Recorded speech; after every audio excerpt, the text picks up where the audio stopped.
Mardi dernier, Europe Assistance présentait ses résultats 2009.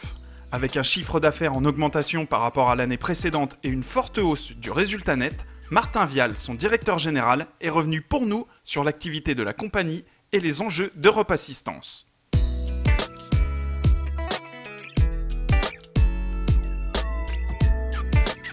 Cette très bonne séquence, à la fois en termes de croissance et de rentabilité, est due à une stratégie de rééquilibrage de nos activités, puisque nous nous sommes donné deux nouveaux relais de croissance à partir de l'année 2005, qui sont les services dans le domaine de la santé et dans le domaine des services à la personne et aux familles et à domicile.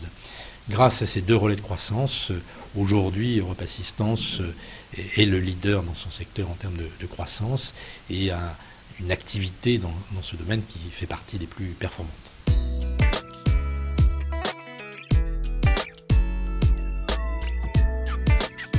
La Chine et le Brésil sont deux pays qui sont passés au travers de la crise et qui connaissent aujourd'hui parmi les plus forts taux de croissance économique au monde. Il se trouve que nous avons créé une filiale en Chine il y a quelques années, une autre en Inde. Et puis l'année dernière au Brésil, notre filiale a fusionné avec une activité du deuxième groupe financier brésilien.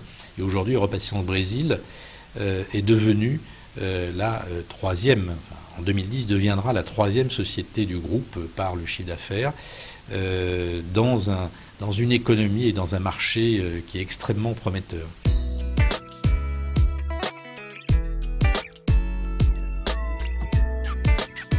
Europe Assistance entend devenir l'un des grands acteurs de l'aide à la dépendance et de l'aide à domicile pour les personnes âgées en perte d'autonomie, car d'abord, ce secteur va croître considérablement. Nous dépensons aujourd'hui en France à peu près 1% du produit intérieur brut pour gérer la dépendance des personnes âgées. Ce chiffre va doubler, ce taux va doubler dans les 15 ans qui viennent.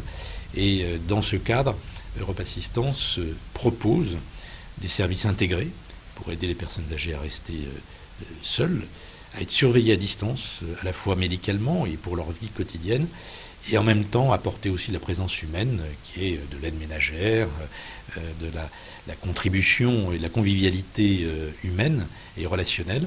Donc c'est l'ensemble à la fois de cette assistance technologique et humaine qui va faire le cœur du service d'Europe Assistance en matière de gestion de la dépendance.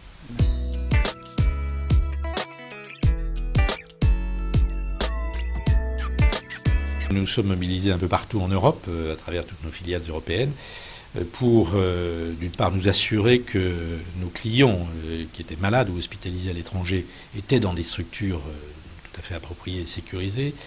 Deuxièmement, humainement, nous avons fait en sorte qu'il y ait un contact quotidien aussi avec ces clients pour éviter qu'ils se sentent isolés.